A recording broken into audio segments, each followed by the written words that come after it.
Les schémas de liaison à la Terre SLT ou les régimes de neutre. Les schémas de liaison à la Terre SLT ou les régimes du neutre ont pour objectif d'assurer la protection des biens et des personnes contre les défauts d'isolement.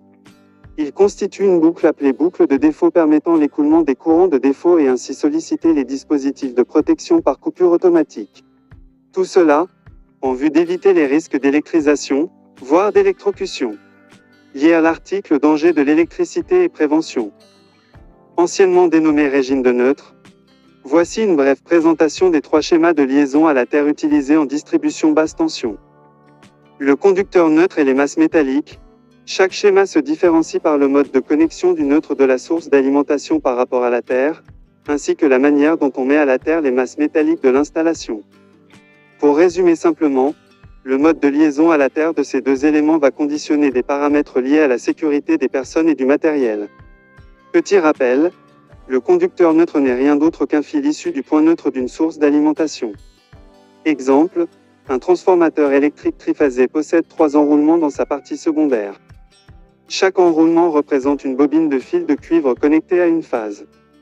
En triphasé, les enroulements couplés en étoile sont assemblés d'une façon telle qu'ils ont chacun un point de connexion en commun, c'est le point neutre. Lorsque l'on tire un fil de ce point, il devient le conducteur neutre.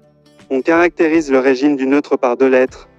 La 1R lettre indique le mode de connexion du neutre de la source par rapport à la Terre, la 2M lettre indique le mode de connexion des masses métalliques de l'utilisation par rapport à la Terre.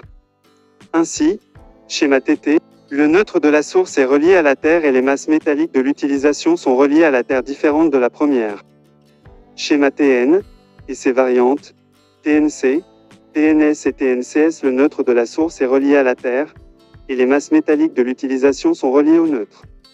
Ils se divisent en TNC, les conducteurs neutres et de protection sont confondus en un seul conducteur appelé conducteur PEN. Ce schéma est interdit pour les installations en câble souple dont la section des conducteurs est inférieure à 10 mm² pour le cuivre et 16 mm² pour l'aluminium. Dans ce cas précis, il sera obligatoire de fonctionner sous le schéma TNS. TNS, type d'installation TN dans laquelle les conducteurs neutres et de protection sont séparés.